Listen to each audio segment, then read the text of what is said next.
So Nathan, welcome to the most important part of the house for Mr. and Mrs. DIY, the bar. Happy days, we've got our beers ready, we're sorted. Cheers, it's good to meet you. Cheers mate, you too. I met you first time this morning in the park whilst walking the dog. And as I said, I'm a big fan of music. I've been doing a little bit of research about it. Love the tone, love the directions you're going in it, but I wanted to know a little bit more about your background, where it all started off. Yeah. So before we even go into your music career, as a boy in school, what were you like? You naughty, but you're good. Well, as a boy, I looked like a girl. I had really long hair. My mum just wouldn't let me cut it. So I'd walk around. I'd have a few nicknames like Jesus and stuff like that. Yeah, really? Yeah. Like all my mates had like short back and sides. I'd be there with the long hair and wonder why I didn't get any girls in school. So yeah. Well, you've certainly changed now. You look a fine figure of a man, muscular, good looking, handsome, young. It's like looking in the mirror for me. I mean, I'm sitting here and feel like I'm in our bathroom 25 years ago, obviously. But did you have a good childhood at school? Did you enjoy yourself? Yeah, it was very good overall. It's sad though when you leave school, you kind of lose contact with friends and stuff. I had really close friends during school that I don't really speak to now, but yeah, it was good. I always had to good. You should try and get back in touch. Yeah. I've recently got in touch with about 5 or 6 of my pals, and they were from my infants, juniors, and a couple of them in seniors, a couple of them went the other ways. And it's only been the last 6 or 7 years we've caught back up, and it's brilliant. It's like we're going back over 35 years ago when I was in school, and it's like it was yesterday. The things you catch, it's like a therapy session. I promise you. Do it. Get in touch with your boys. Yeah, because you've got loads to talk about, and I guess like not off, girls, yeah. I'll have to do that, to be fair. Not off. So as a kid then in school, before you knew you were a musician, did you like music? I'd sing the odd time, but I'd definitely get the mic taken out of me, because then I had a dead, I didn't develop till quite late, so I had a dead squeaky voice in school. So there's this video on YouTube of me singing. I'm like, oh, is that actually me? I wasn't the best in school, to be fair. I mean, I remember in year 11, I was in the school Play As You Will. I had a good part in that, and then I auditioned for Grease, got a rubbish part, so I quit. Okay, so you quit? Yeah, I wanted Danny Zuko, but it didn't go to plan. Well, while you were a kid at school, trying to have a little go at singing, was there anyone at that age that you looked up to and would aspire to be? Yeah, I mean, growing up, I listened to I really like listening to Michael Jackson and Elvis, old school. Okay. But I mean, I don't actually, if truth be told, I don't really know that much about old music. Like a lot of my friends know more than me. I know more about football than music, which is very, very strange, because I was brought up in a football background, and then music kind of just happened, really. Okay. So what was it about Michael Jackson and Elvis that you kind of were drawn to? Just the songs, Michael Jackson was just such a vibe. His songs, and Elvis, obviously, Can't Help Falling in Love. I mean, that's a classic, isn't it? Everyone knows that song. Well, Laura walked down the aisle to me to Can't Help Falling in Love, but it wasn't Elvis's version. Oh, really? It was, and I noticed you done a version as well when I looked on your Instagram. There, it's a good version. Cheers. It was a lady singing it. Oh, put me on the spot now because I can't think the name. But in our hallway, you might not have noticed on the way into the front door, we've got the lyrics and things there, and I don't even know what to call it. What's the music bars of it? It's the word we're looking for. Yeah. Both of us are lost now, aren't we? Yeah. Told you I don't know much about music. I just We'll get a shot of that on the way out, guys. But yeah, it's a lady's version. I think it's a Dutch lady who sung a very, very slow, just like an acoustic version. And it is, I'm getting goose pimples. How did that come about? Did you just find her online? Or yes, Laura, we were thinking of what songs Laura can walk down the aisle to. Yeah. It was only 3 years ago when we got married. And she liked Can't Help Falling in Love with You. And obviously it's more commonly known by Elvis, isn't it? Yeah. Of course. And she started just searching other versions of it and stumbled across this lady. Neither of us have ever heard of her. And the moment she played it to me the first time, I could picture our wedding and her walking down the aisle. I didn't know what her dress was going to look like, but it was, good memories. So that's interesting. You like the Elvis one then? Yeah. Okay, so you mentioned, we touched on it in the park, that you wrote your first song kind of off the back of quite a negative situation, a girl being bullied in school. Yeah. So tell me about how that came about. So a young girl, I think she was in like year 8, messaged me saying she was getting bullied in school. Could I maybe write a song about it because it could relate to a lot of people? So I was like, so what's happened? What's like the story behind it? And then I then put that into a song, posted it online, and then when I posted that, I had like hundreds of people like messaging, oh, why don't you do a song about this? Why don't you do a song about that? Really? So it gave me like good inspiration on what sort of topics to cover, if you will. Having a little fan base there, and then spreading awareness at the same time as like building a following. Of course, yeah. And did you know the young girl yourself? No, it was just literally a girl that messaged me on Facebook. So That's lovely. It's really nice of you to do that. Yeah. And do you know the girl now? Do you keep in touch with her or anything? No, I don't know, unfortunately. But I'd like to know it. I'd like to know who it is because obviously I've had that many messages. I don't really, of course, remember fully, but yeah. But the song itself kind of went viral, didn't it? Yeah. I posted it.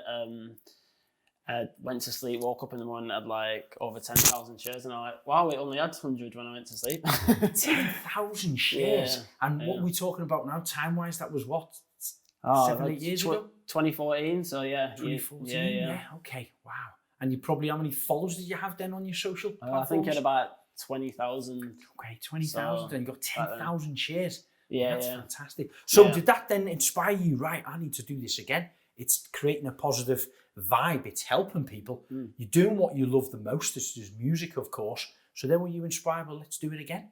Yeah. I thought like, wow, this is like took off. I didn't know that I'd get loads of shares, like putting a song out there that so many people could relate to. What sort of comments were coming in on that? Because 10,000 shares, you imagine a lot of comments as well. Can you recall any of them? Yeah, just people like saying, "Oh, I can relate to that. That's happened. Like I'm going through a hard time. This song's actually helping me," and it was just good to see that because obviously when people are in a dark place, it's good to maybe sometimes listen to a song that you can relate to that could make you feel better. Yeah. So. Oh wow, wonderful. So were you working at the time when you did this? Were you working full time or you were studying? I was studying. The first job I had, I worked in a uniform, like in the warehouse of a uniform shop. Okay. I was working there for 3 weeks, and during that 3 weeks, I had really bad toothache, so I had to book like 2 days off. Bear in mind, I just started.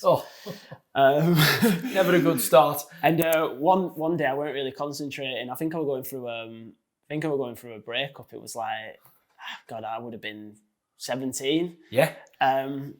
So we're always on my phone in my pocket. I kept slightly going to my phone, like texting. She was basically breaking up with me. So then obviously it were odd being at work at the same time, and then I ended up putting the uniform boxes in the wrong box, and they got shipped off.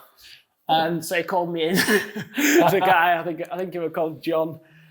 He called me in. And he was like, "So do you know you've put the uniforms in the wrong box, and you've took 2 days out of work, and you've only been working 3 weeks." I think then I run about £4 an hour, so big money. And then he was like, "I don't think this job's for you." Like, "Yeah, you're right, mate." Shook his hand, and then I got sacked. And said goodbye.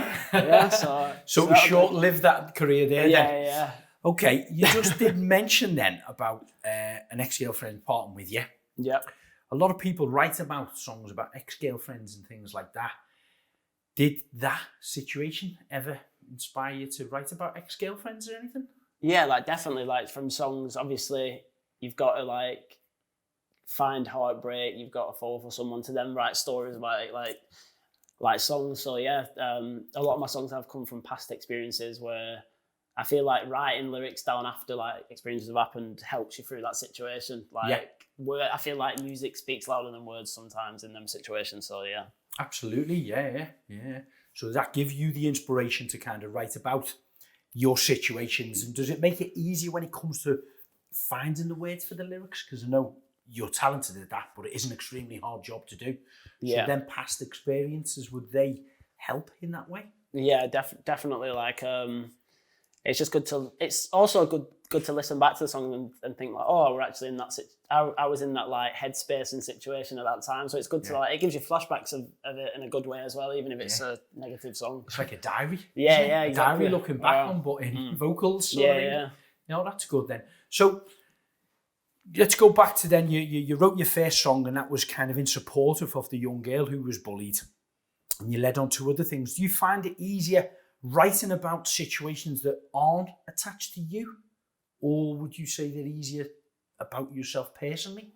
I'd say it's probably easier like stories that people sent in, because obviously the stories there, it's also gives me a big initiative to write a song about this person, knowing that other people can relate.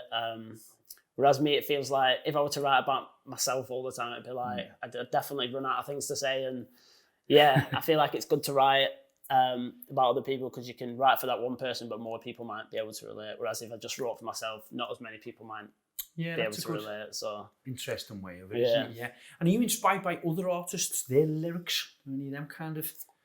Yeah, I'd say the best writer right now is probably in pop world anyway, like Julia Michaels. I don't know if you've heard of her. I heard that sings that Issues song. Yes. She's a good writer. But I used to love Ben Howard, but I don't like his new music. So okay. I remember going to a gig, and it was literally my favourite artist, and then he sang all new songs that no one had heard. So it got big off an album, and then sang all songs that no one had heard. So it was like brilliant. It gets a bit deflated then, doesn't it? Because they need to find a balance, right? Don't you? I've myself gone to seen big artists singing, and when they're bringing all the new stuff out, you're not familiar with it. It just doesn't. What's the best gig you've been to then?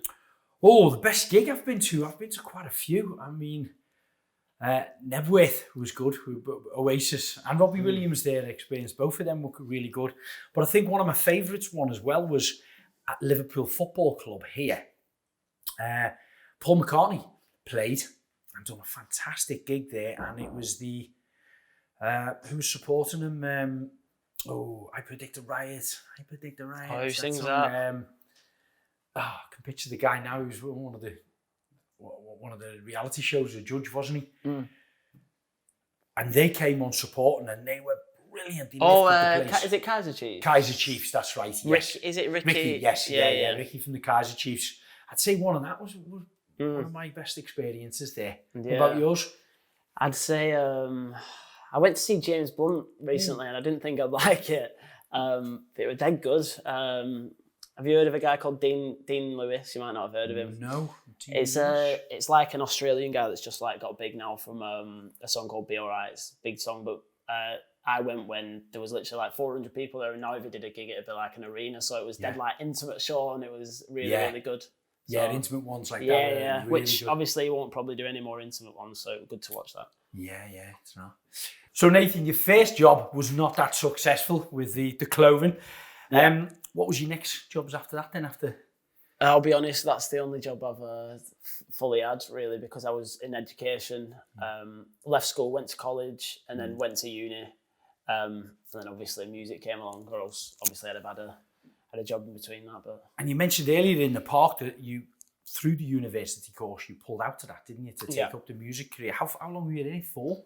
I was in university for about 4 or 5 months before I pulled out, rang my university tutor, and I was like, I'm dropping out, I'm going to try and do music full time. She was like, you're stupid, why are you doing that? Really? Yeah, because obviously the like, education, which education is, obviously comes first, but I just wanted to really pursue that, and then, Did you feel in your heart to heart that you could make a career out of the music, and that was not the right thing to do to stay in university? Yeah, definitely. I thought it's not a good idea to put all your eggs in one basket, but that was like my motto, as if you will. Like I told myself, if this doesn't happen, then there's always going to be something to fall back on. Like, it's not the end of the world. I'm only young, so that's quite a confident way of looking at things, isn't it? Yeah, risky, but it is risky. Yeah. But I thought it's paid off. Yeah, I thought if I work hard enough, then surely something will happen. All the doors that close, surely one will open. So yeah. So okay, you made that big plunge then from pulling out of a university course to take up a music industry course. How do you then turn that into commercially viable to finance your lifestyle? How did that go about? So once I started posting videos, I had management that got in contact. Then I had a meeting in a studio with my mum. I'd never been in a studio, so it was all sold me the dream basically. And because I was young and didn't really know much about music or how the industry was working, I signed a deal. Didn't even read the contract, which was really good. Not. And how old were you then? I'd have been 18. I 18, think. Okay. So I signed that. It was going really well. Then I was doing tours. I remember on my first tour we got a tour bus. So you signed up within the management, and then was it get in the studio, create a full LP, was it? Yeah. So we went in the studio, we got an EP, done a single. And I remember the first single I put out was a song called Smile, which was like about bullying. Smile about bullying? Yeah. So I released that. That did pretty well. And then I went on a tour. And then just carried on recording music, working with different people. So it was all new to me. Like I'd only first got into a studio when I was 18, when I obviously signed that management deal. And I was kind of learning as I went along. So I was naive to a lot of situations as well. So well, most of us are at 18 years of age. I'm 49. I'm still naive to many things.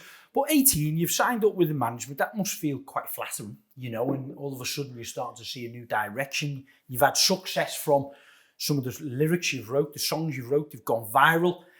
Was the pressure then to deliver? You had a high expectation. You've created a song yourself that's gone viral right around the world, and now all of a sudden it's turned commercially. You've got to deliver. What type of pressure was that you were under? Yeah, when I first released that Smile, it did pretty well. So it's like, obviously you don't want to release the next one and it go from there to there. When you say pretty well, can you explain that to me?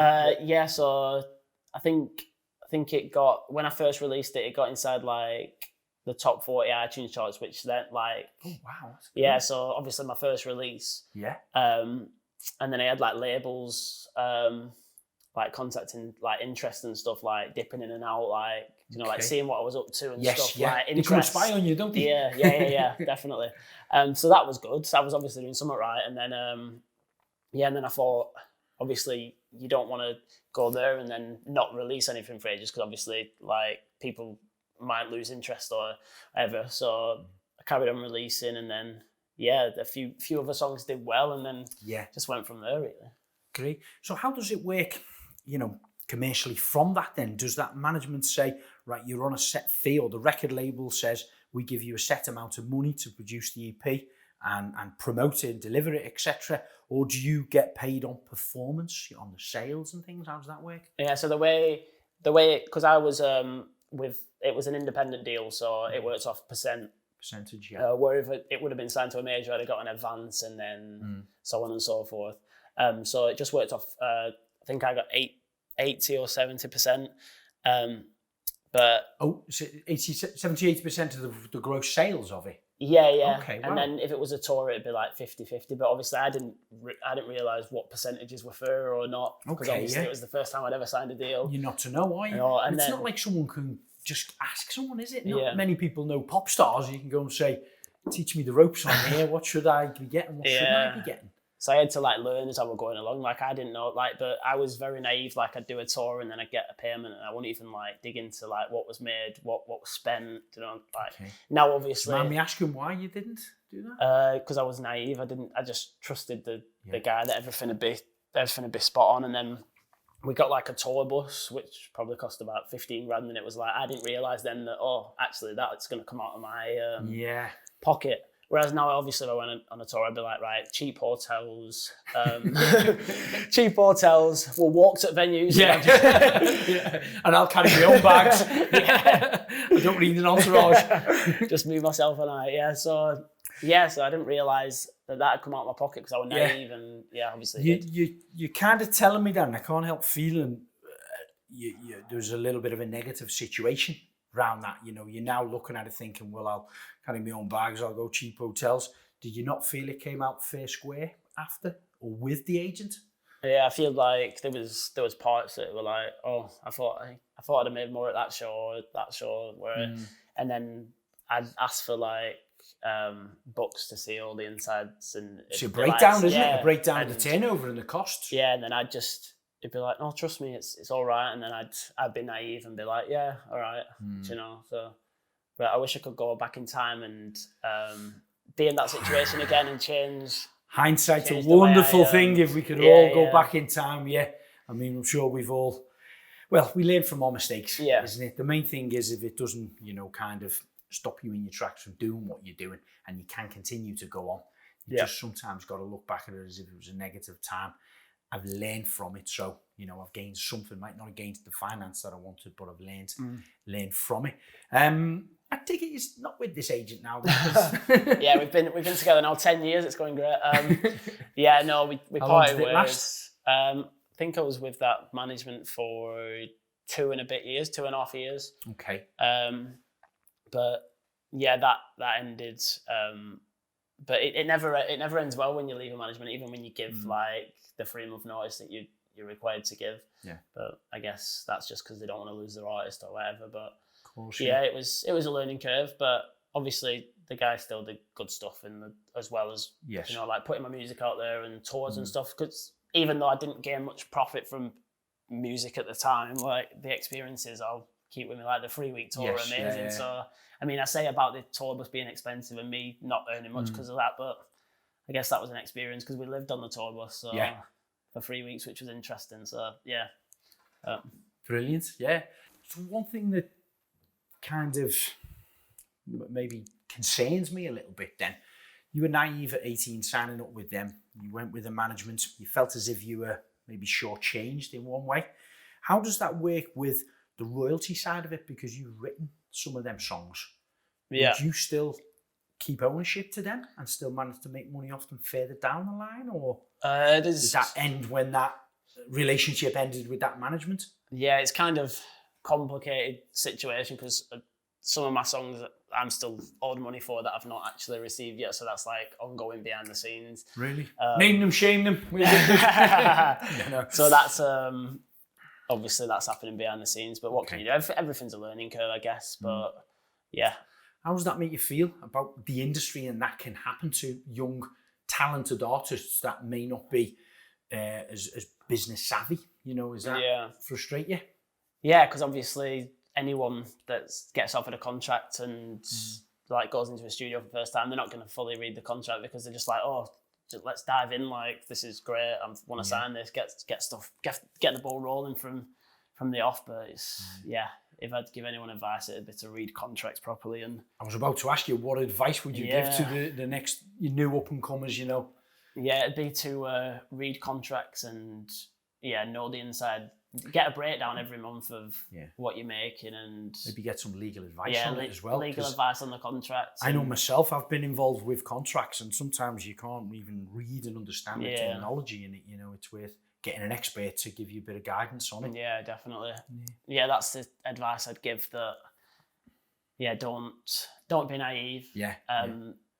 And also keep a creativity side of things. Like don't change, because obviously some people sign to managements or labels and they get their outfits changed, hair changed, the persona, the way they act, which I mean, I wouldn't. And Epstein wanted to do it with the Beatles, didn't he? Yeah. Wasn't it? Yeah. It's happened with loads, but I mean, a lot of people get successful off it, but I guess it's changing that person. There's been loads of people that's been like signed before and then they've tried to change them and then they've just left that deal where then they think, what if they would have stayed there? But then you've got to be true to yourself sometimes, haven't you? Yeah, absolutely. Yeah. I remember one request coming to me once from the BBC shortly after Big Brother, and I'd done hundreds of shows and each year has kept getting re-signed up. And somebody in the BBC suggested to my agent that Craig should take allocution lessons, because I had a harsh Scouse accent and, my English is appalling and terrible. And my agent was like, no, there's millions and millions of people who voted for him because he won Big Brother. He sounded like that. All of a sudden he changes. Yeah, you can't go posh now, can you? No. All of a sudden he changes and nobody wants him on any of the shows. Imagine. Yeah. Okay, so despite the few negative side of things like that with agencies and learning curves, let's call it, you had some great experiences on the tour bus. You learned a lot from it. What was next after that for you? So after the tour, I worked on a live album. So there was I think there was 10 songs, all acoustic songs. And we released that. That did pretty well. And then I went on another tour, but this tour was completely different. It went from flashy, all the money spent on the tour, which didn't make me really much profit, to we went on a tour for, I think it was 2.5 weeks, 3 weeks again, but we stayed in hostels, which kept the price down. Yeah. And I think we did 3 dates in Ireland, 2 in Scotland, did Edinburgh, Glasgow, and then did Dublin, Limerick, and Galway, which, God, that was the best. That was the best time ever. I remember doing a show in Galway, and dead intimate show. And up front there were 2 police officers, which in Ireland they call them guards. Yeah. So after the show, did like meet and greet and stuff, and they were like, our granddad's got a pub. Do you want to? Because we didn't have out on the next day. They were like, do you want to come to our pub and for a few drinks? So we felt like celebrities. They were treating us to free drinks. It was brilliant. And then the next night we had a show. After that, a few of I had a band, so a few of them went to a club, and one of them had joggers on. And we didn't realise how powerful this guy was, the granddad. Yeah. He was the godfather. Yeah. turns out we queued up for this club, and the guy was like, he's not coming in, he's got joggers. So we went down to the pub, we were like, oh, he's not letting us in. He's not letting us into the club. So the granddad that owns the pub, he goes, I own that club, come with me. so we got to... That usually helps, doesn't it? Open doors, yeah. So it's like, you've got 10 seconds to let these boys in. I own this club, so he lets us in. He's bouncing around with his joggers on. So yeah, that was like, you own the place. Yeah. Brilliant. So that sounded like it was good, exciting times on stage. What is the most exciting part of a tour like that? You know, you've got the travel. You said you come down a level with the hostels. Is it the stage performance, the build up, the jeopardy to it? What is it that makes you buzz? Yeah, it's like it's meeting, because usually tours you do like a meet and greet before, so like people that's but like it's like an extra price to do a meet and greet before and before the show. Yeah. And then you meet the people that are actually supporting you, like have a good chat with them, and then when you're on stage, like it's just people cheering and like people singing songs back that I've written. Like that's really? the most surreal thing. Yeah. Oh wow, how does that feel? Yeah, amazing. Like the fact that people actually know my songs. Like Yeah. Because on tour I just do originals, which obviously luckily goes down well with people that's got tickets because they know my songs. So that's pretty surreal. Yeah, I remember I think taking my sister to one or a few actually of Robbie Williams concerts. I've had the pleasure of meeting Robbie and know him reasonably well.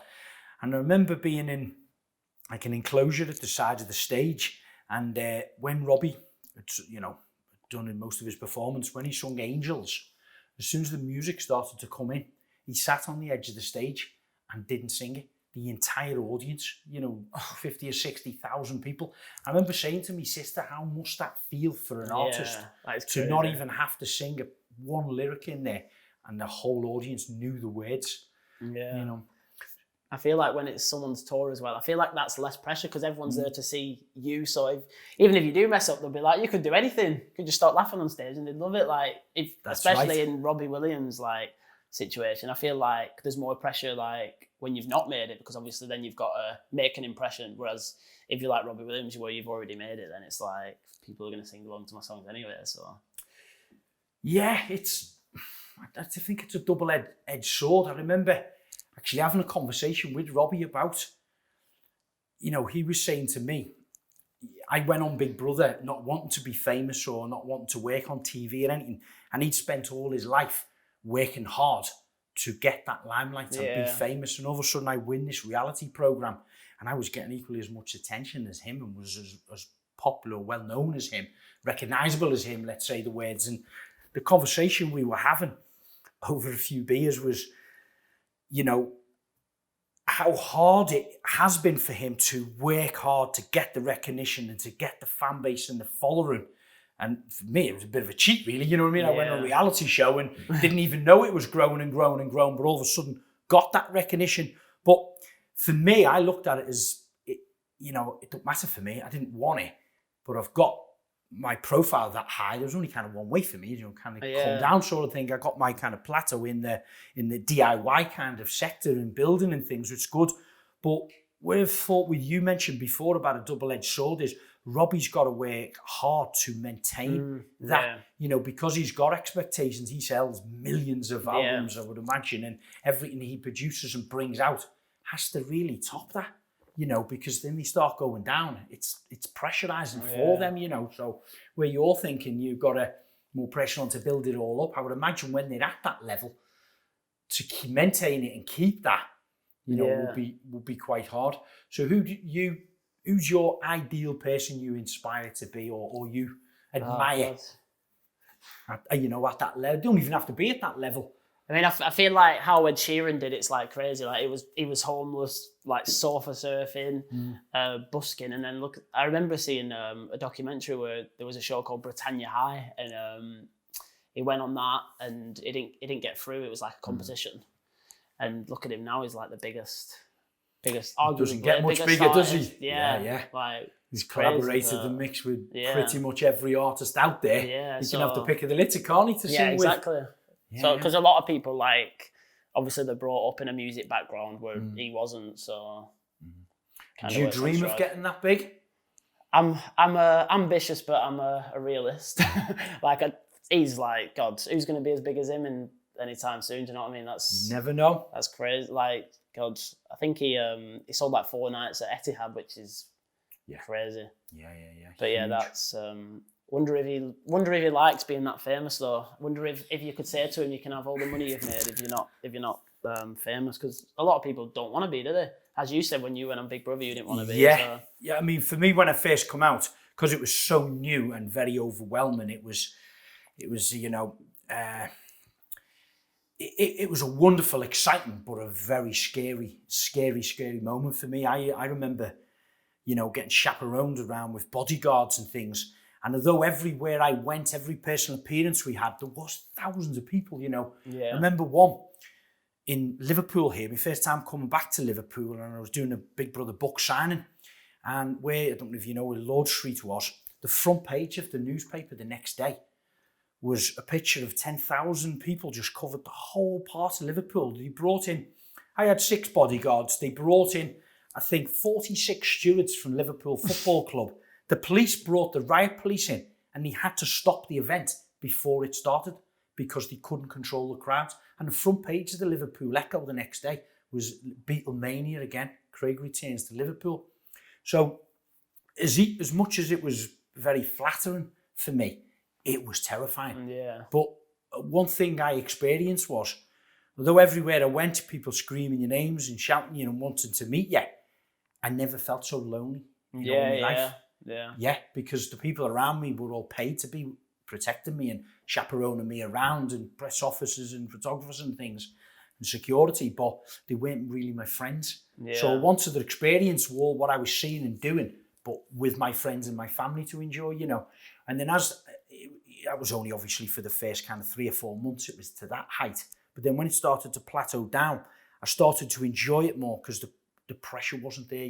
I could go to a service station and go to the toilet and come out, and there wouldn't be 50 people standing outside the bathroom door waiting to say hello to you, sort of thing, which that then becomes a problem. Yeah, that's nice. So people handle it differently, and if people work their way up and get to that, they've probably built an immune system up. Whereas yours of just handling the audience and the crowd and things. Yeah. So, and that's like what I was talking to Robbie about. The difference between it and things. But do you think you could handle the level that Robbie's got if you worked hard enough and it came your way? Well, the way you're talking, could I handle what you were like when you came out of Big Brother? Probably not. Like that's. I remember. God, I remember seeing. Who was it when Justin Bieber was younger? All stuff because he didn't really have a childhood. Like some people's not even had a childhood. Like you see like videos of them walking out of an airport and there's just like thousands of people around them, which is. Yeah, well, I'm guessing that's what it was like with you when you came out. I think for me, when I come out of Big Brother, because I'd run a building company for 10 years, I was a bit more business savvy and I could see it for what it was, and thought, well, it's a new opportunity. Financially, it's quite rewarding. So I'll give it a go and see how long it lasts, sort of thing. But I did know a lot of people in the music industry who were very successful in that 2000 era. I'm still around today doing music. I won't mention their names, when I was friends with them, partying with them, but seeing the problems that they were getting with the big managements and the big record labels and how controlling they were and domineering of them.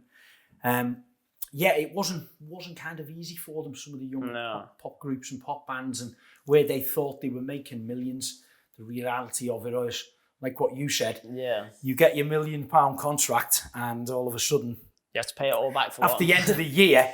You cost that for security, that for hotels, that for, tours, this, that and the other, and all of a sudden That £1 million has shrunk right the way down. You don't realise in the to moment that they won't realise in the moment that, oh, I'm actually paying for all that. Do you know what I mean? So yeah. So going back to your music career, what's kind of been the highlights of it? Would you say you've experienced? The highlights, it's probably like 3. So the tour, which I'd say the second, not the one with the tour bus, the one where I did like 3 dates in Ireland. That tour, even though we were staying in like hostels and stuff, it was a cool way to see like how to, because I think that's like the proper way to do it. Like keep costs down as much as you can. Like experience like hostels and stuff. What you're not used to, because it's like out your comfort zone. And then that tour were great. The stories that I have from that. Vegas, when I went Vegas, we to see Tyson Fury, went with Billy Saunders and a few other guys. That were a really good experience. And I've seen a clip where Tyson Fury asked you to get up on the stage at a press conference and sing. Yeah. How did that come about? Well, I met Billy from. He messaged me online. Billy Saunders. Yes, yeah. Asking if I could sing at a little lad's funeral, a little lad called Denver. So I travelled up to Norwich to meet a really good guy called Benny, who knows Billy really well, and he got close to little Denver as well. So I sang at that funeral. We went on a night out in Norwich before it, so got like pretty close then, and then sang at little lad's funeral. It weren't easy, obviously, singing at a funeral. And then kind of got friendly with him then, and then Billy had a fight in Stevenage, and then I saw Tyson in hotel room, hotel lobby, sang to him then, and then he's a big man, isn't he? Yeah. He's a unit and a half. Shaking his hand, and I felt like a little boy. And then we ended up. I flew out with Billy and a few others to Vegas. Ended up singing on plane like 40,000 feet high. Absolute. Well, I'm scared of planes anyway, so I'm into singing as well. Yeah. Did that take the nerves away? Because you're in your comfort zone singing? Yeah. Did it? Yeah, like I hate flying, honestly. Like, I don't know what you're like with flights, but I hate it. I've watched too many documentaries.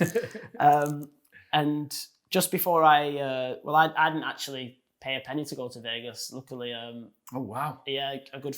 perks of being successful. Luckily, because I wouldn't have been able to afford Vegas. It's expensive, especially then. And then it was a guy called Benny that actually paid for like my accommodation and flights over there, and he actually upgraded us to business class just before, which I'd never flown business class before. Where did it all go wrong? I know. So then we landed, and then that happened at a press conference. Tyson Fury just asked me to sing front and centre, and then, Did you know you were going to sing, or did you No, just off the cuff? Not a clue. I suppose when Tyson Fury tells you to do something, you do as you're told, don't you? Exactly, yeah. So I got up there, sang my little light out, and then I had loads of my mates messaging me like, "You've just been shown on IFL, like YouTube channel and stuff." Oh God. Yeah, American channels. Yeah. Oh wow. Did anything come about from that? Did that help your music career in any way? In a sense of like who I've met, not even to do music, just like boxers I've met, or like people that I once I look up to in a way. Yeah.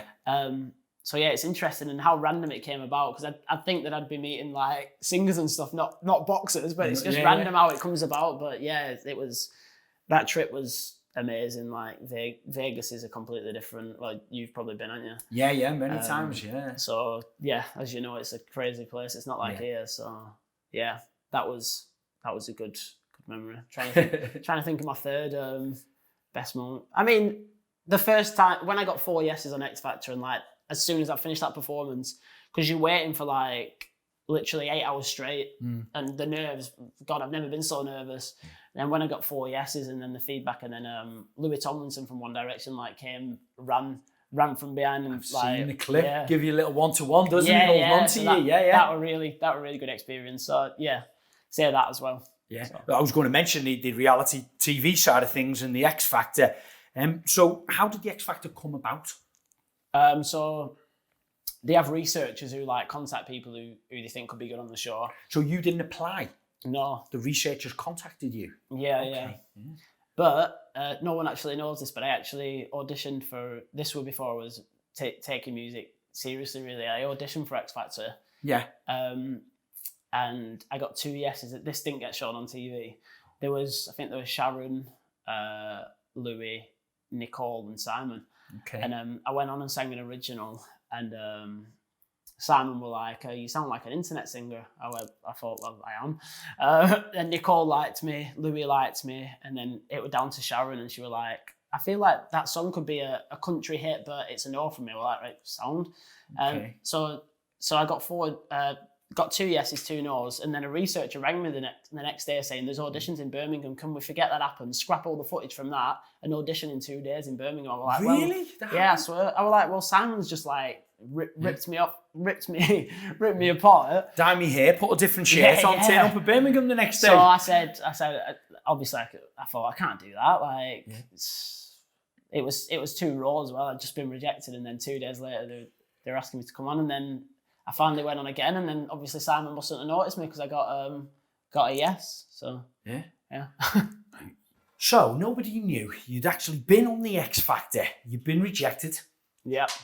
And then you got asked back again. So that's mixed emotions, I would imagine. Firstly, tell me about how it felt being rejected. It was. I remember I got like 2 yes, 2 no's, which obviously meant I weren't through. And then Dermot tried to speak to me, and I weren't having any. I just walked off. Did he? I didn't know what to say because I was like, because it was weird because like it was like the researchers had cheers man had like bigged me up to do well, and obviously I was like, I thought I was gonna get through, not to like sound big with how like the meetings went with the researchers and stuff, and how pre-auditions went. So yeah, I mean, I don't know what happened. They rang and said like Simon was having a bad day. Like, were you auditioning 2 days? And I was like, I couldn't do that. Mm-hmm. It was that was too much because then I was like, well, what if I get rejected? Getting rejected twice in 2 days. Yeah. It's kind of hitting you while you're down, isn't it? In a way. Yeah. So yeah, no one knew about that. Okay, so as an artist who's feeling quite knocked down by that, how do you build yourself back up?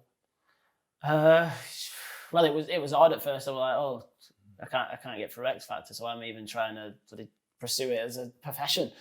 But yeah, I just kept at it, and then I thought I had it in my head that I'd try again because I thought I don't want an X Factor experience to be like that. Like I'd like to try it again, which obviously I did, and yeah, that was a really good experience. So it kind of outshadowed the bad experience. The first time round with them, yeah. So what happened second time round then? So I went on, well nervous. Like I was waiting at the side at stage before I went on, and like the judges went for a fag break, as you do. And then Robbie shook my hand. He said, "Good luck." Louis did. Ida just because it were Ida, Robbie's wife, on that year. She just smiled at me, and then Simon just walked past me. Like, oh my god! Like, does he recognise me? I'm getting a no straight away. And then I sang. Was that on your mind? Is Simon going to recognise you? That's why I didn't want to. I was going to sing an original, but I ended up singing "Rise Up" by Andrew Day. And I remember I was torn between an original and that, but then I thought, when Simon does that and stops you, I thought if he stops me on an original, I'll be like gutted. So I didn't risk it, which I wish I would have done an original now. But then I remember second I sang, Louis had like a massive smile on his face, so that gave me a bit more because I thought, he must think I'm good then. So then I carried on singing, and then he gave me like a mad compliment, like saying like if you've got an unbelievable voice, if you ever recorded on track it'd sound great. I thought, well, I've already got songs out. But I actually remember watching that at the time on the television. I remember Louis with my jazzy jacket. So did Simon remember you? Did he put 2 and 2 together? I don't think so.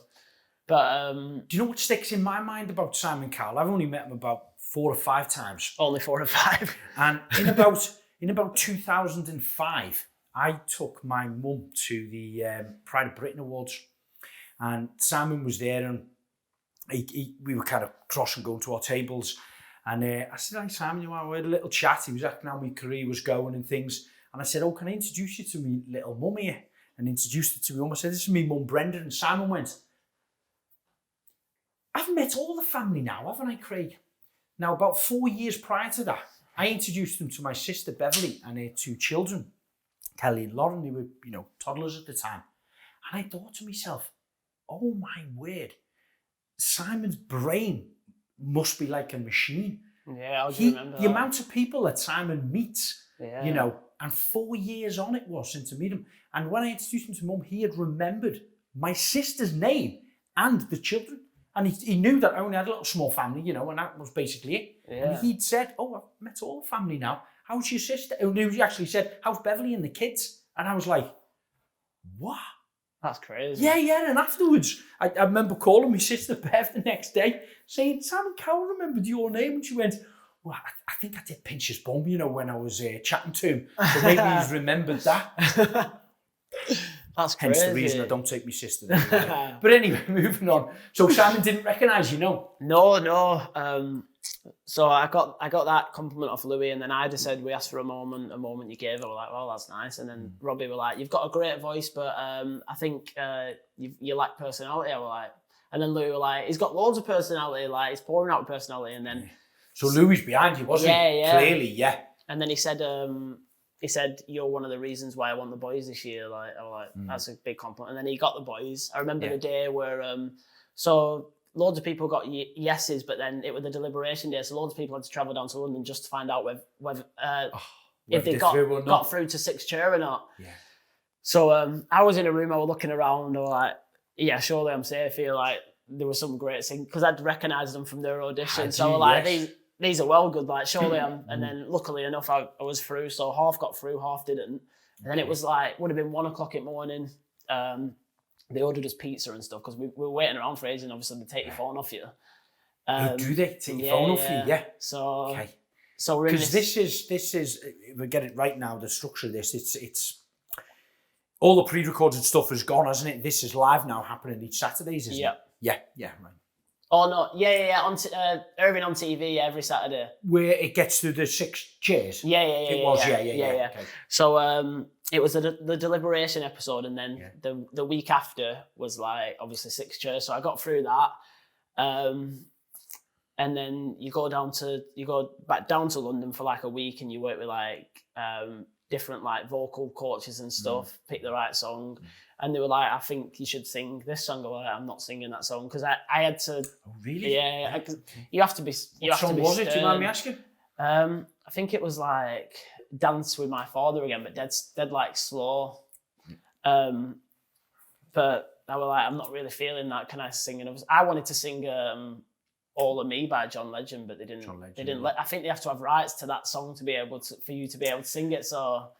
I ended up singing Say Something. I think it's, I mean, I'm not an expert in this field, but what I've known and learned from 20 years of the reality style business and TV programs and formats, they have a particular structure. They already planned and pre-produced partly who's going through. Yeah. And they need certain people, look a certain way, sound a certain way to fulfill their entertainment program, you know, and within that structure of pre-producing all of that, they already know what artist songs they're playing. They will have some form of, might be, you know, Cowell's company owns some of them, you know, it might be the record labels they're working with, or they might not play the ones they're working against, you know, type of thing. There's a lot of, let's say, the mechanics going on behind the scenes that nobody really knows about. I feel like sometimes they stitch people up though. I feel like they sometimes pick songs for people. I didn't quite want to say that, but you're probably right. Yes, I was thinking that because there was like, I won't mention names, but they're a really good singer, and they chose a song for him, and it was like, why? He's got a great voice. He'd have got through if he didn't pick that song, and he ended up proper going off on the song. And he didn't get through, but remember after I sang Say Something, like Simon actually stood up, so it was like going from... Oh really? You got Simon to stand up? It was going from like 2 years ago to him ripping into me to him standing up, so Louis stood up and he stood up, so I was second on though, there was like 18 lads I think, so I thought, I'm not getting through here because I'm second on. Still a lot more to see, there's to go, like, so I got a seat. I was sat on that seat for like, bear in mind it's in like an arena, so there's thousands there. I had to sit on that seat for 3 hours, not move, like just look at like what. Really? Yeah, and then it kept going on and on. The viewers at home don't see all this, exactly. And then obviously they go for breaks and stuff, so you've got to stay in that. Obviously that same seat for it to roll with the footage. And And then I remember sat there like, surely I'm going to go soon, because I was sat there for like 3 hours. People just kept I often watch the programme at that point when you see some of the early contestants like yourself getting through on there, knowing they've still got another dozen or so artists to perform. They've got to have, that's part of the show. People getting the seats, filling the seats. Oh dear, now we've got to take one off. It's that build up, drop down. It's that emotional roller coaster that the producers structure and work hard to get. So sometimes you feel you are a bit of a, a piece in this game type of thing that, unfortunately, Yeah, so it kept going on, and then a lad sang, and then they asked the audience, like, so who should we get rid of? So they're doing numbers on the fingers, and I'm seeing a few people do my number. I'm like, how dare you? Put it down. So then I got moved, and I'm quite, I mean, I come across confident, but deep down I'm quite a shy person. And so I got moved, and I was like, can I sing another song? I'm not going to give up my seat that easy. It didn't show this on camera. So I sang another song. I sang 1,000 Years, and it was going really well. And then there's a note at the end, which I'd not really practiced. The nerves got to me, and I really effed it up. And you weren't planned to do it, so it was a bit off the exactly. cuff. I hardly practiced for it. I just thought... Dangerous but brave. Yeah. I didn't even think in my head that if I got moved, I was going to do another song. And then, so I sang that and gave it everything. Could have done much better. But then he gave me a seat back. Wow. Yeah, so I had my seat twice. Talk about emotional roller coaster up and down. And then as soon as I had my seat back, there were like 3 more lads, and I thought, I'm gone. But you know what? Good experience. I gave it my all. Yeah. Good for you. But if I'd have smashed that song, I think I'd have got through. But But that's that. Phew, that is an interesting story. So you just mentioned then that you seem confident on the surface, on the stage, on the limelight, but you're really deep down inside, you're a little bit shy or unconfident. Yeah. Why do you think that is? I feel like in school I was always in like popular group of people, but I was always the end of the joke. So like I'd always get the banter thrown at me. So that kind of made me a bit shy. And in school, no one really knows this, but I had like a twitch where I used to like do that with my head, and I used to like flick my eyes and stuff, which I think it were a nervous complaint in school. Yeah. And a few lads clicked onto it and then started taking mick out of me for it, and then that like made it a bit worse. And then I don't know, that made me a bit shy. And then I feel like it was nervous. Quite surprised me, because the small amount I have seen you on the reality show and then on the internet, things you don't come across that way. Your confidence in yourself, your voice, it's good. You can hit the great notes in there. I wouldn't have imagined that, no. Yeah, so that's the truth. I mean, it's kind of not a character you play, because obviously it's true. I'm real online. Like I'd never like change into anyone else just for the sake of that. But I just try to be a bit more confident online. So what's the preparation you would do then to do the big performance? When you've got that pressure and the TV cameras are there, Simon Cowell is sitting in front of you in the panel. You're feeling a little bit insecure, let's say, a little nervous naturally. What's your secret to do it? Yeah, it was. I remember waiting, and I was like, I can't do this. And then as soon as it came, I was like, I kind of blacked out. I don't even really remember my audition until I watched it on TV. So a bit tunnel vision too. Yeah. The pressure. What's going on around it was like watching it for the first time when I first saw it back on TV, and I was like, God, I actually came across well, but like quite confident in like an awkward way. A few people I've spoken to who say they're a little bit insecure and not confident going on there.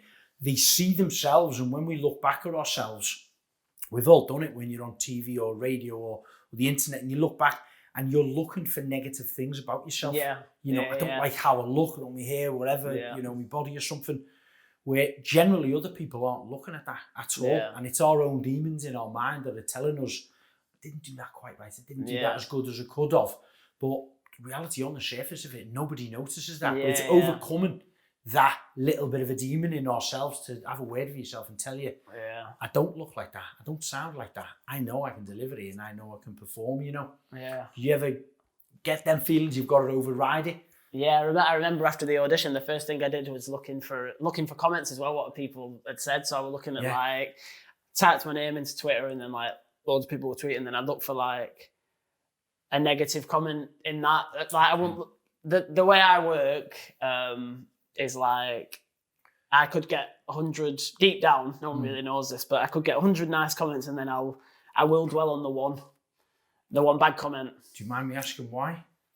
I don't know. Like, obviously, that's a bit of insecurities, maybe. I don't know, but it's a little bit of insecurity, but you know, it also, if you try to look at things on a positive note, it's sometimes a bit of a perfectionist. You know, you can sing, you know you can sing. You wouldn't have got this far if you couldn't sing. We all know you can sing. We've heard you.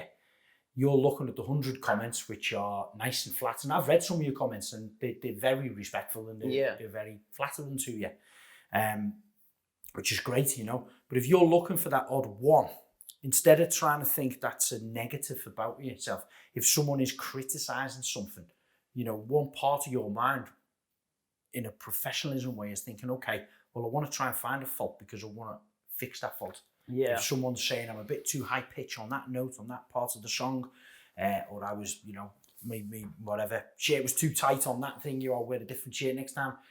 And I try to say to people, look for a positive in the negative if you're feeling negative. Yeah. You know, about that. Yeah. I shouldn't really look at that because you were an artist, and artists are perfectionists. They always want to better what they're doing, and people get better at giving time. More practice makes perfect, as you know. Yeah, and I have a habit of looking at other artists that are probably doing better than myself, thinking, why am I not on that level? Like dwelling on stuff like that, and I'm like, oh sugar, I'm running. Like I'm only 26, so I've still got time, but I'm like, oh, am I running out of time where I need to get a hit song, or you know, or I overthink a lot of situations, but you're never running out of time. Never ever running out of time. So Nathan, I took you into my little world before, showing you a bit of DIY in there, because of course you've got your new house that you're going to be buying. I don't know if you know this, I've had a little dabble in the music industry, and I'll be quite honest, I can't sing. This is going to really upset you. When I won Big Brother, somebody wrote a Christmas ballad song for me to sing, and I did that with Warner Music. And I had great fun doing it, a day and a half, recorded the video and things like that for it. And they signed me up for a £500,000 album deal. And after producing the first song, which went into the chart, number 12 at this time of year, for me, I wasn't a singer, and I just signed a contract with the BBC for doing X amount of makeover programs. So, you know, it was a song we done for charity. We ended up raising £40,000 for the Down Syndrome Society. So I looked at it that way. Well, it's a bit of fun. It's an experience. I can't sing. Technology can be tweaked to make the sound half decent, you know.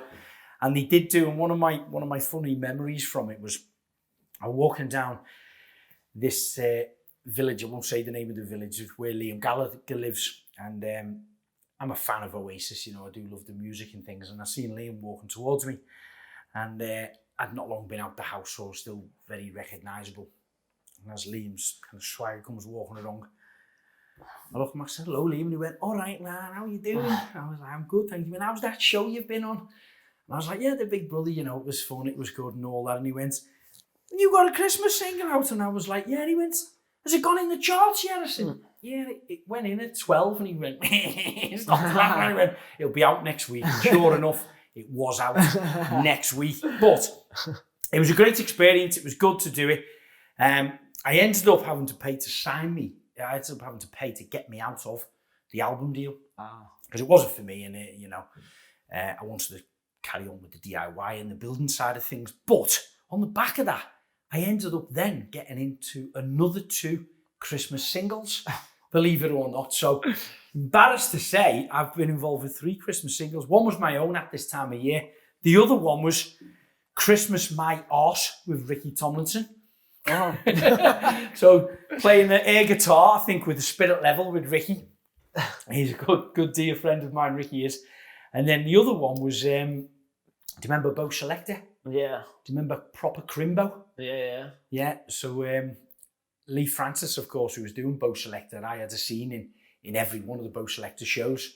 So when he got his Christmas single commissioned, he was like, you know, I want you in it, sort of thing. So it was funny, and I don't even often talk about this, but one bizarre experience going to meet the not the book publisher, sorry. That was another occasion with Lee Francis, but going to meet the record label when Lee was pitching, Ave Marian, I'd say, was pitching for the song. I went to the record label's office, big posh one in London and all that, with Avid Marion.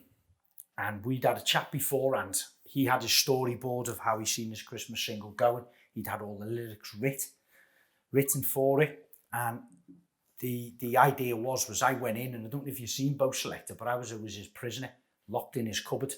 So I went in handcuffed to a meeting, right, with all these top execs from this record label. And they knew me. So as soon as I walked in, they were kind of like, "Hiya, Craig, how are you, Craig?" Went out to shake my hand. "Lovely to see you." And see you for 2 or 3 years, you know. My brief was, don't shake hands with them. Turn away. And stay handcuffed. And Avid Marion was like, "Do not talk to the Craig. He is my Craig. Craig, don't you talk to these people." Pulled me down, and I sat through a 2.5-hour meeting, a storyboard of all the song while Lee was pulling me around on handcuffs. And I didn't say a single word, which is quite hard for me to keep my mouth shut. Yeah. But anyway, that's enough about me and my music background. It was short-lived, let's say, but it was fun.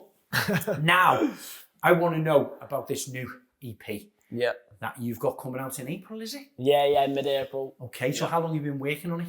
I started working on this like kind of the start of lockdown. Wrote most of the songs from home, and then went into the studio when obviously I could. Yeah. So you started recording it before lockdown? Kind of just when lockdown started. So okay. like when the full lockdown went into place. The first song I wrote was a song called City That I'm Lost In, which is already been released. So the way it works with this EP, like each single gets released, and then the last song, then the EP comes out. So the EP's on pre-order now, while songs are getting released, if that makes sense. So I see, okay. So how many songs are on the EP? There's four songs on the EP. Yeah. And how many have been released? 2 so far. So City That I'm Lost In has been released, and a song called 1982 has been released, and then there's 2 more to come out. 2 more to come out. Yeah. So firstly, tell me a little bit about 1982. So 1982 is kind of, I wanted it to be like a vibe that's like looking back, wishing that everything was as simple as like the 1980s, where like you didn't really have a care in the world, and the song like says like take me back to 1982. Was you born in the 1980s? No.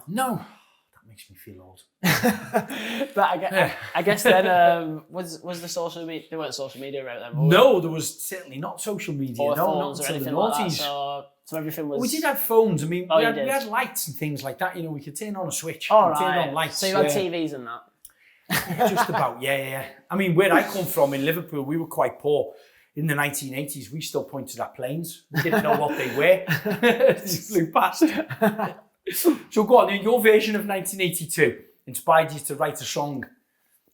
Yeah, so it's like the chorus is like, long flights, tired eyes, never felt so alive, like paradise is what it's like, basically like doing everything that you want to do while feeling free, basically. Like now there's stigmas on a lot of things, like social media plays, but like I wanted it to be like when there was no distractions and you could do whatever you wanted, really. Like, and it's like take me back to 1982 was like things was more simple and you felt a bit more free, really. Yeah. So yeah. Well, that's interesting. Yeah. Yeah. What was the other one called? Something the City. City That I'm Lost In. City That I'm Lost In.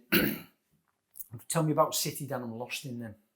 City That I'm Lost In. I wrote that in lockdown, and it's about like going away with someone that you're really, really close to, someone you love effectively, and it's like I wanted it to be like just you two going away on like a trip. Like the main line's like, you are the city that I'm lost in. It's like no matter what city you go to with that girl, you'll always be like lost. You'll feel like lost with her. Like nothing else matters. It's just you two like lost in a city, and just going with the flow. And that's nice. So that's kind of the vibe of that song. And have you experienced that? Yeah, definitely. Like, and can I ask who and when? Haley, my girlfriend now. So that's who that song's about. So yeah. Oh, very nice. Haley must be very proud. Yeah, lucky girl. She does sound a lucky girl. Okay, so the first 2 songs are released now. How well have they done? So City that I'm lost in's been out, I think 2 months, and it's got nearly 70,000 streams on Spotify, which is good. Oh wow, that's brilliant. Yeah, it got like near the top 50 iTunes charts when it came out, which is good. And then 1982. It's weird because on EPs they can't go into like because it's on pre-order. They get to listen to the song, but then they get obviously when the EP's out they get to listen to all the songs. 1982 is just on Spotify, so it's not out on iTunes to listen to yet. So like I released 1982. I'm like, where is it in iTunes charts? I was looking for it, but obviously it can't go in there because the full EP's got to go out. There's only one song that can until they're all out, and obviously that was City that I'm lost in. So, So you mentioned then you wrote the song about your girlfriend, and then earlier on when we first started chatting, you spoke about a girl that you didn't know who'd been experiencing bullying and things. Yeah. For you, as a lyric writer, is it easier for you to write about your own personal experiences or somebody else's, like the girl who was bullied? What's it easier for you to write about, do you think? I say it's easier to write about songs that aren't related to me because sometimes I don't want to, I have wrote a lot of songs that I can relate to, but sometimes I don't want to get caught up in like myself too much as far as songwriting. I'd rather like write about other people's experiences so more people can relate, if you will. So, yeah. Okay. So the 2 songs that aren't released at the moment, what are they called? One of them's called 50,000 Feet, which is out in a few weeks. So that should be good. Yeah. And then the other one's called Holding On To This, and then obviously the EP will be out then, and then from then I'm just going to keep releasing songs after songs after songs. So Brilliant. Yeah. Good. And but people can download that at the moment, can't they, on pre-order? Yeah, it's on the EP's on all online stores to download from iTunes to Amazon to obviously you can pre-save on Spotify and stuff like that. So yeah. It's like most artists, this last 12 months have struggled. They haven't been able to do live performance, of course, because of the restrictions, etc. Has that affected you a lot? Has that kind of dried things up or delayed things a lot with you? Yeah, well, the first lockdown, like I had like a tour planned and like loads of studio sessions which had to get cancelled, and my only income really was like YouTube revenue and Spotify, which isn't really that much if I'm being honest. So is that not enough to live on, is it, for an artist? Not to pay like bills, but as far as that, like not have any luxuries at all, really. No. So then months went by and I was like, what can I do? What can I do? Like, and just had to use my initiative. And then I thought, maybe try writing personal songs for people, because a lot of people always ask me to write songs. Yeah. And I've always done them like free of charge. So I thought maybe I could make a bit of money while in lockdown. Like I obviously people message me. I won't like force it upon people. Like, guess what? I write song. I like put a post saying if anyone wants a personal song, message me. And then first time I put that, like I had loads and loads of messages. And oh really? Yeah. Okay, that's good.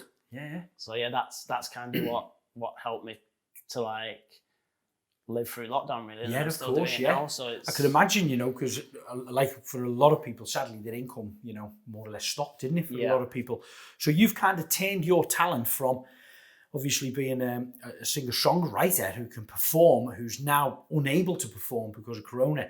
You're just kind of channeling all that kind of positivity and experience into writing songs for individuals. Yeah. So how would they go about finding that out if they follow you on social media? Would you meet up with them on a Zoom call? Would you find out more about that individual to write a song? How does it work? So I'll get a message, like they'll ask for a quote, and then I'll give them the price and then say, like, all I need is your background story, like memories about, whether it's about someone that they love, that they're getting married to, or someone that's sadly passed away, like happy memories we've had together, like dates and names and stuff, and then all this background information, and then I then put that into a story, their story into a song, and then write that song, like, and then use a program which is called Logic, and then put all the music into that, record, because I've got a home set up on my mic and stuff, and then just email them the song MP3 style with all like the lyrics and stuff, and then And what's the kind of feedback you get from the individuals who purchase that? Well, when I first did it, I was like, oh, I'm going to have loads of people not happy with the songs. Like, they're going to be like, oh, can I make this change? But yeah, everyone's That's you feeling that negative bit about myself, but it's not really negative. It's you being a perfectionist. Yeah. Because you want to deliver 100%. Yeah. You know, and you've got to keep that frame of mind. You know, it's not a negative thing that people are going to, you know, pick up. It's just you being too picky because you're professional. Yeah. So luckily, no one's really asked for changes, and everyone's really liked it. Like, people said they're going to play it at the first dance and first dance on their weddings. Yeah, first dance, and then I've had some for like Valentine's. I got a message the other day saying that they proposed to their partner to one of the songs. So to one of your songs, they proposed to their partner. Fantastic! Yeah, that's great. So your lyrics are giving individuals lifetime memories. Yeah. In a way, does that make you feel? So yeah, it's great, and the fact obviously I can make a bit of a living while obviously getting messages like that is amazing. Because I've had the odd message, obviously, people being like, why are you charging for songs? But you know what I mean. Do you know what? I seen a comment on there which I thought was unfair and negative, saying that you shouldn't charge for them. And I think your response was honest and professional to kind of ask her, do you work for nothing? Yeah. The reality of it is not many people can work for nothing, you know. Yeah. More or less nobody can work for nothing. No, exactly. You know? So you as a talented musician who's put a lot of time and efforts and invested, you know, your life into it. You give up a course in university to pursue that. It's got to be turned into a financial business, hasn't it? You know. Yeah, that's when I get messages like that. I shouldn't really call them up on it. But like, obviously I blur the name out and stuff. But if I post it on Facebook, but get a bit. Obviously, most comments are nice, like saying, "Oh, obviously you can't do it for free." Like because I've been doing songs for ages, just putting songs up online for ages, anyways. So I thought if I can make a bit of a living off it, and people don't have to buy them, obviously. Do you know what I mean? No, it's their choice. Yeah, it's not. But you're creating something that not many people can do, which comes at a price. Yeah, you know, they're paying for your knowledge, experience, talent. Yeah, you know, to give them something that they may have a 3-minute song that can be with them for life, you know, and bring them memories for life, like the couple who've, you know, got engaged to it. Is there any memorable songs, you know, ones that jump out into your mind that you've written for individuals like that? I've like even songs like people coming out as like gay and stuff like that. Do you know what I mean? Like coming out stories. Like I've done songs about that. I've done cancer stories, cancer survivors. Okay. Bullying songs, depression. So it's like all these things like factored into one. It's like raising awareness on these things as well as far as because I posted a few of the originals that I wrote for people as well with their consent. Yeah. So it's like because for example, if someone's struggling with depression, I'll then make it an uplifting song. Yes, so I'll make it like a positive song, like you've got this, never give up, like stay strong. And obviously, as far as coming out, obviously that's brave within itself. So loads of different factors really, which makes it very rewarding. Well, that's good because you know people obviously suffering with terminal illnesses and things, obviously need a bit of a lift. I mean, I think we all need a bit of a lift at the moment, don't we? The lockdown has gone on and on and on and on, and it's brought us all down to a degree like that. So we've established you are extremely talented at writing lyrics for people you don't even know. I'm going to put you on the spot, if you don't mind. Yeah.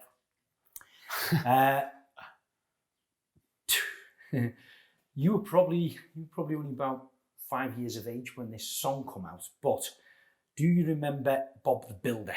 Bob the Builder, can you fix it? Yeah. It was a BBC production about a little builder, cartoon builder, etc. And it got to number 1 and things like that. Stopped me from getting to number 1, but I'm not bitter. I'm not bitter at all.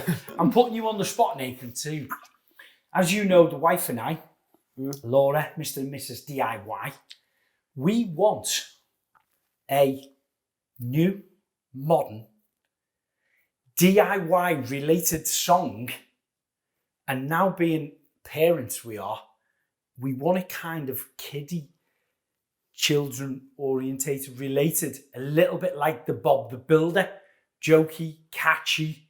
Now, I don't want you to just roll it off your tongue now, as that would be impossible to ask. I can if you want. I want you to think about it. I want you to think about it. And because basically, Mr. and Mrs. DIY, Laura and I, we want a theme tune, a song of some sort that we don't know what we're going to do with it. We've got no plans yet, but as you know, we do the DIY classes, we do the online videos. We just think, you know, and one side of me is thinking the business side of it. I know how successful, I know how successful Bob the Builder was at the time. You probably played with Bob the Builder teddy bears when you were, 5 or 6 years of age? At that time, you know, I probably think every kid in the country did. We all knew the song because we were sick of hearing it on the radio. It was a frustrating, annoying type of song. But do you think you could do that for us? Will we have a chat in another week or two's time? Yeah, definitely. Yeah? Okay. I'll come up with something, yeah. Brilliant. I look forward to it. Not like putting someone on the spot, is there? I thought you would ask me to do it now or like... No. A few more beers maybe today.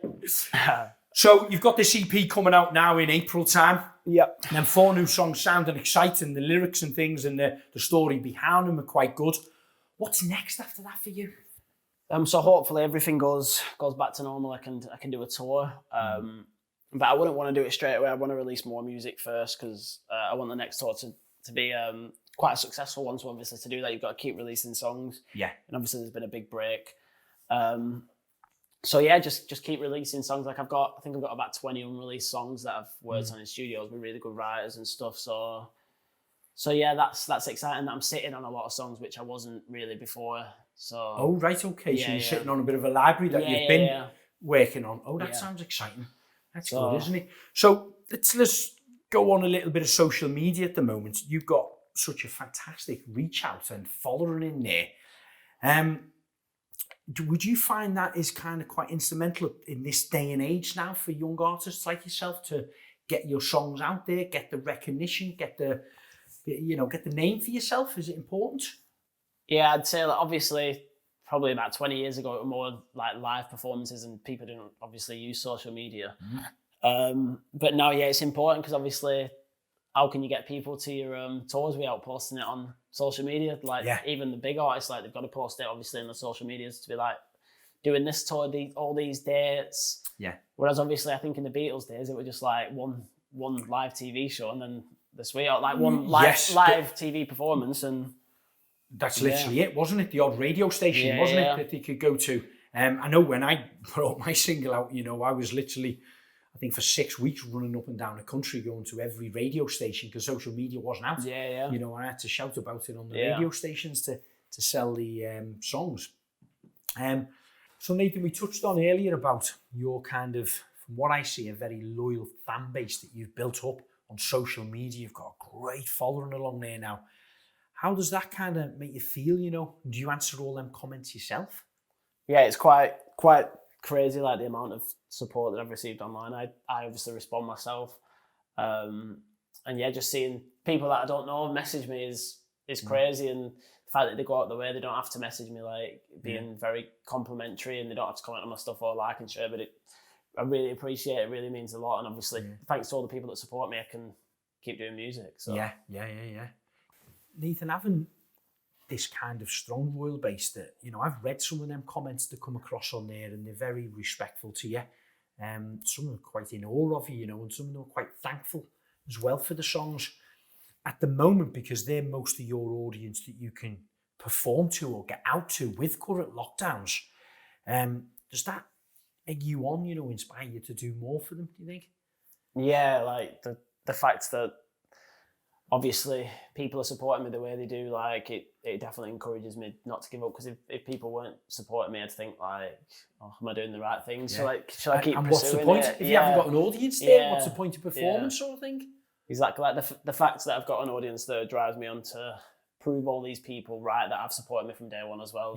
From like when I didn't really have a fan base there. So and I'm really thankful that people are there and I've been for years as I continue to hopefully keep pursuing music. So yeah.